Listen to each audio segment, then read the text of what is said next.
Então, bom dia. Edição da Cor do Dinheiro do dia 11 de janeiro do ano da graça de 2022. Olha, eu hoje vou tentar cobrir aquela análise dos debates de domingo, assim en passant. E depois, uma boa parte do programa de hoje, pensava eu, ia ser ocupado com a análise dos debates de ontem, que foram debates muito interessantes, mas, entretanto, a atualidade também não vai parando noutras áreas, nomeadamente na económica, e hoje vou-lhe mostrar como é que o Governo silenciosamente, nos casos e noutros casos de forma descarada, vai fazendo campanha para ver se influencia aquilo que é a sua decisão sobre o voto no dia 30 de janeiro. Já lá vou. Tem a ver com a economia, com a história dos números divulgados ontem pelo INE, que o Sr. Ministro da Economia acha impressionantes, ok? A gente vai ver qual é a impressão que aquilo nos causa. Bom, antes de tudo isto, vamos para o período de ordem do dia. E eu vou começar por onde? Vou começar por onde? Por um debate ou uma conversa que vi entre Adolfo Mesquita Nunes, ex-CDS, e Mariana Mortágua. A propósito dos debates eleitorais, mas também de demagogia e de eleitoralismo.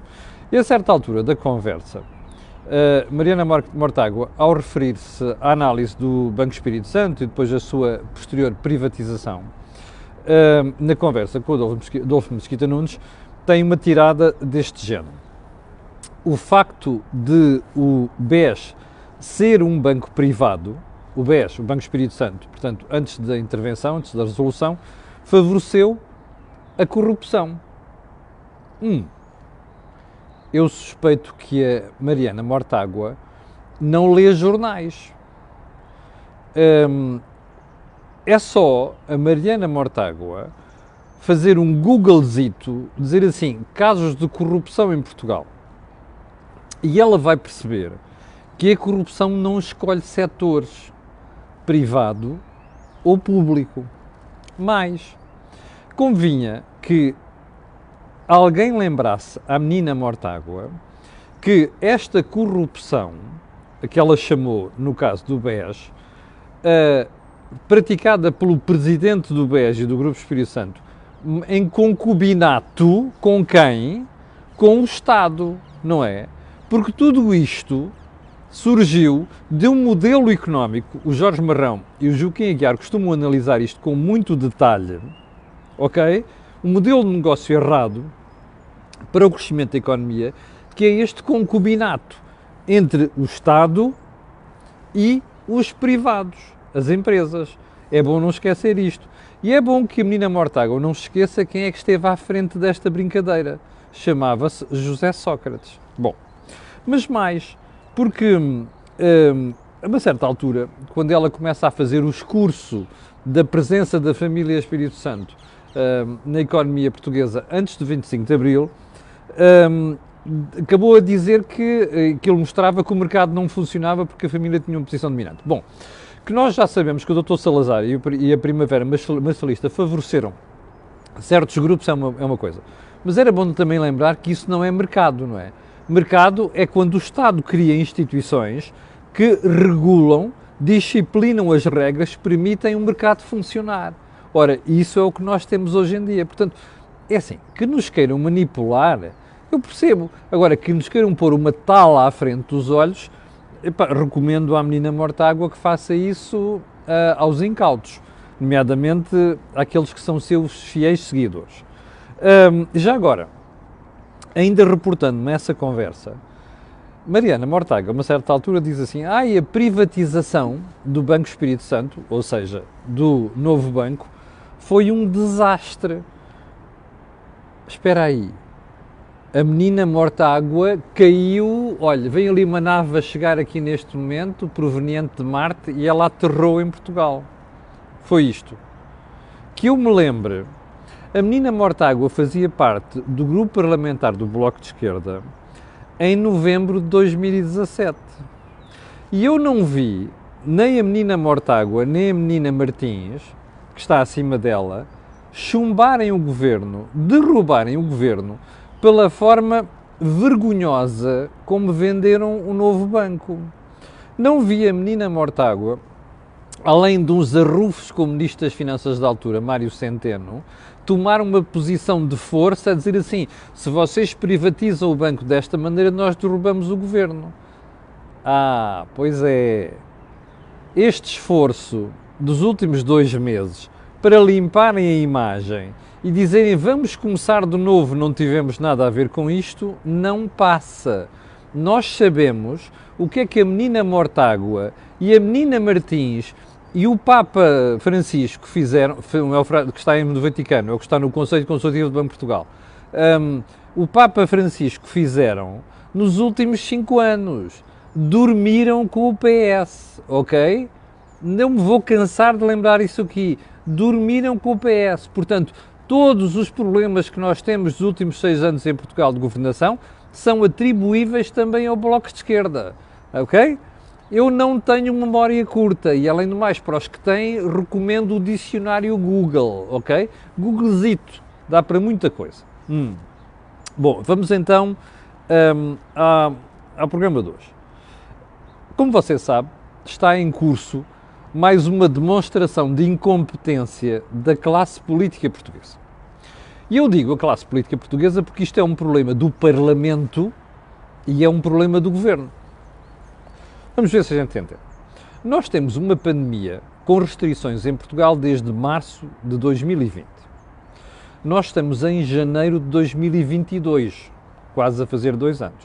Bem, no último ano, quando nós tivemos várias vagas e, portanto, vários confinamentos e, sobretudo, vários estados de emergência, eu fui um dos analistas que alertou aqui para a necessidade de mudar a lei. Para a lei que permitiu ao Governo andar a usar e abusar dos estados de emergência com a conivência do Sr. Presidente da República, tinha que ser mudada e adaptada para situações de pandemia. Pergunta, você viu alguém mudar o que quer que fosse? Não viu, pois não. Pois eu também não.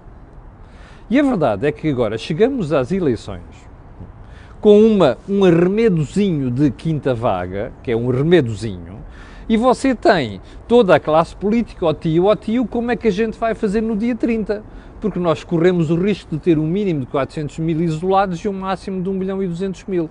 Ora, para um país que já tem taxas de abstenção preocupantes, isto pode favorecer ainda mais o crescimento da abstenção. E agora, andam todos a correr a dizer como é que vamos resolver a situação.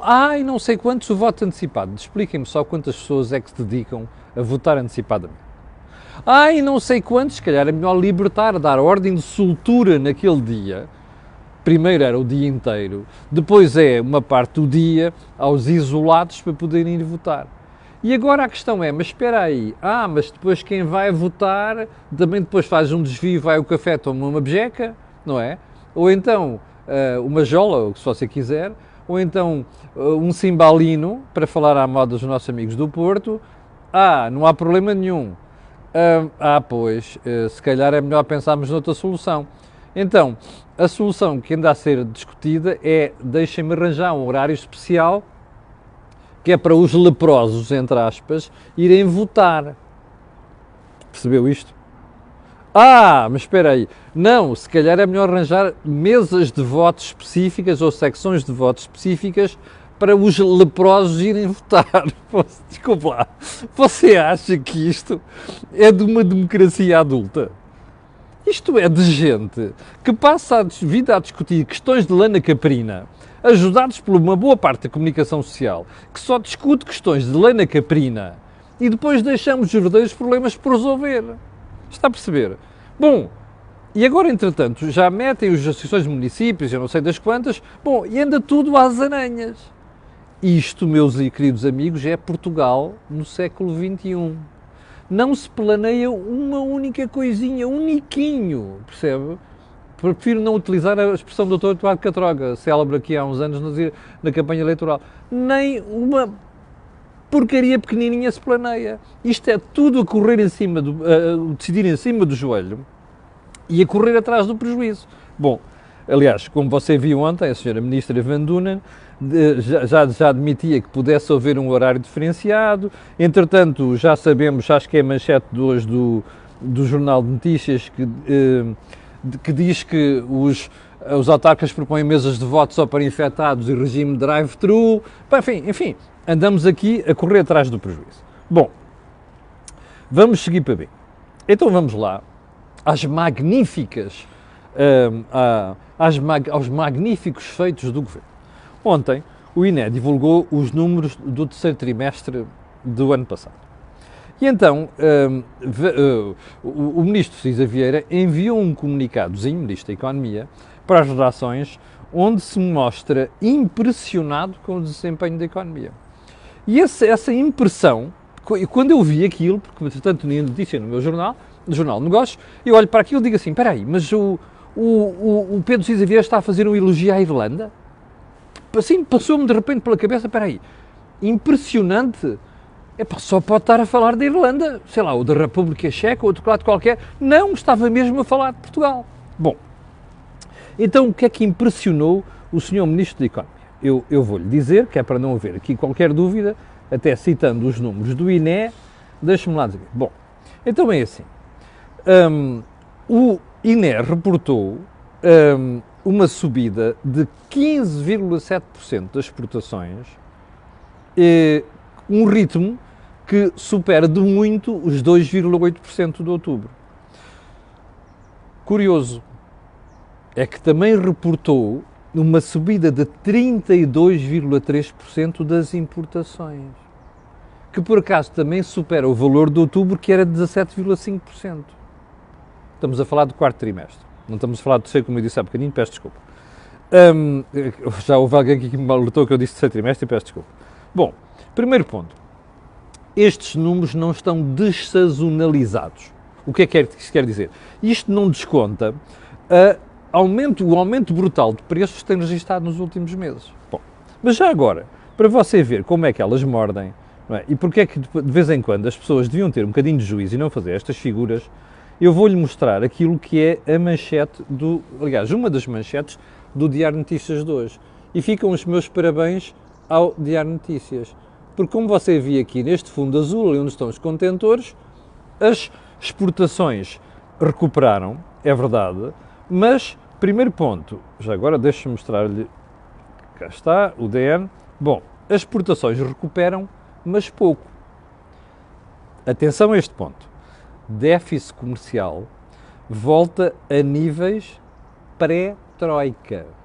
Bom, mas para você não dizer que eu sou má língua, e por isso é que eu dou os parabéns ao Diário Notícias, foi o único jornal hoje que teve o cuidado de fazer isto. Isto é o gráfico do comportamento das exportações desde 2010 até agora. Ora, está a ver este déficit que aqui está? Era o déficit em 2010, déficit comercial. Está a ver o déficit que aqui está? É o déficit atual. Bom, você dirá assim, Camilo Lourenço, como você até percebe um bocadinho disto, mal, mas percebe um bocadinho disto, epá, o problema não é só o déficit comercial, é o déficit da balança corrente. Pois é, porque isso inclui serviços, inclui transferências. Mas esta está equilibrada. Sim, a verdade é que já esteve muito superavitária e aos poucos isto vai deslizando. Moral da história. Epá, não vale a pena. Só um pormenor. Em 1978, em 1983 e em 2011, sabe porquê é que nós tivemos de chamar primeiro o FMI e depois a Troika? Porque nós perdemos o controle daquilo que é a nossa relação com o exterior. Quando você tem um déficit, você está a endividar-se face ao exterior.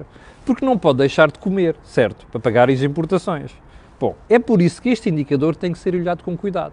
Mas, obviamente, este indicador evaporou-se da análise do Sr. Ministro da Economia.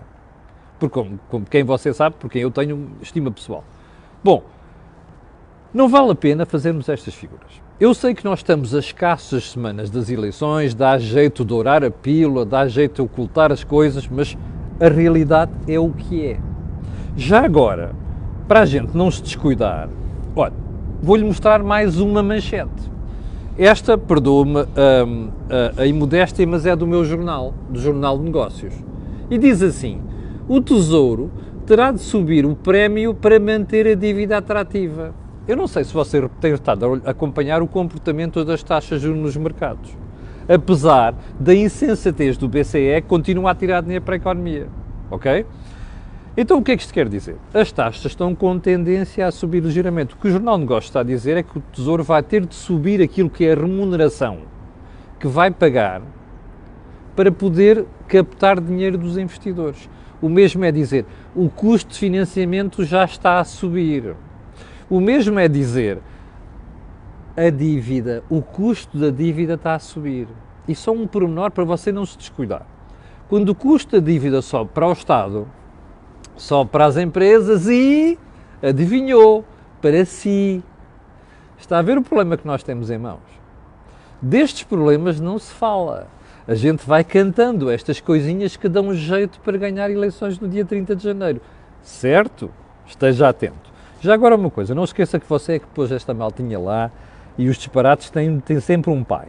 Bom, mas o Sr. Ministro da Economia devia ter reconhecido ontem que, apesar das coisas estarem paulatinamente a regressar à normalidade para o período pré-pandemia, 2019, a economia está a abrandar. E naturalmente, porque nós temos em curso uma quinta vaga que, quer se queira, quer não, por causa das restrições, está a afetar e ainda vai afetar mais a economia nos próximos tempos. Portanto, não vale a pena estarmos aqui a dourar a pílula, a dizer que estamos no melhor dos mundos porque nós temos um problema grave.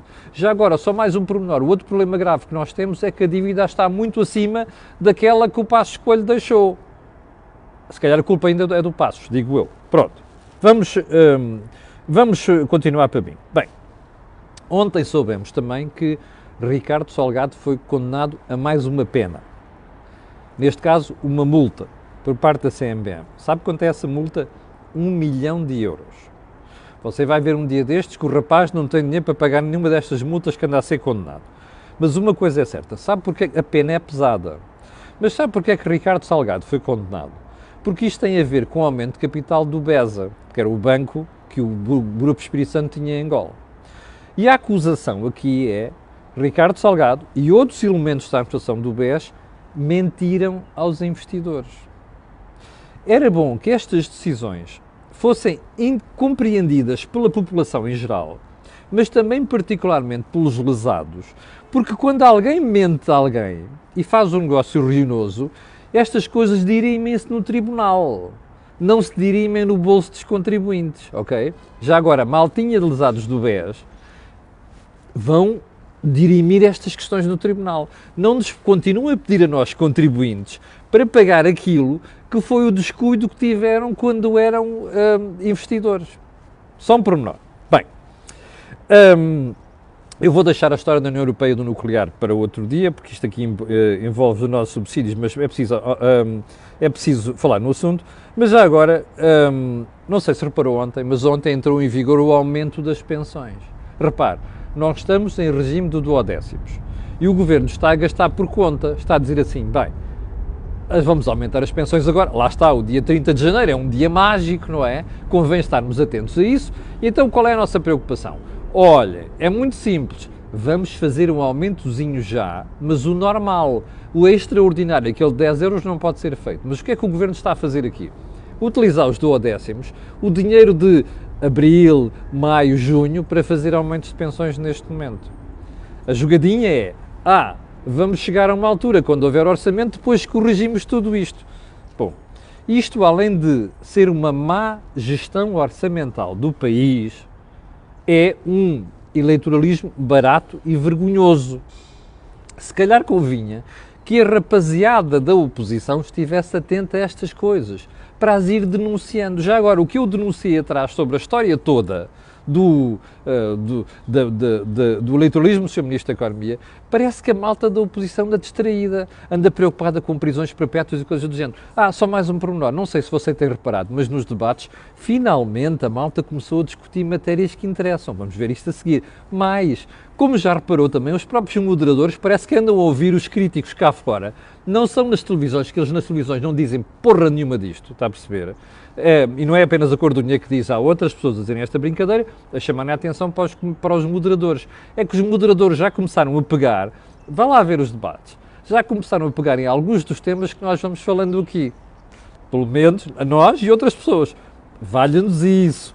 Pelo menos há cabecinhas abertas de começar a preocupar com estas coisas. Mas já agora, em relação às pensões, eu quero-lhe mostrar uma outra manchete. E esta é do Correio da Manhã, que hoje dá mais uma novidade. E então diz assim, as pensões, deixe-me só virar isto do avesso, que é para você ler bem. esqueça aqui as figurinhas do lado, parece que é a musa do André Silva, não sei das quantas. Bom, atende só às pensões.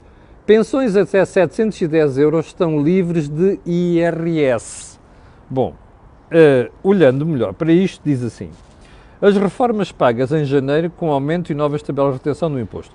Até 886,4 euros, as prestações são atualizadas num por cento. É a história do aumento das pensões.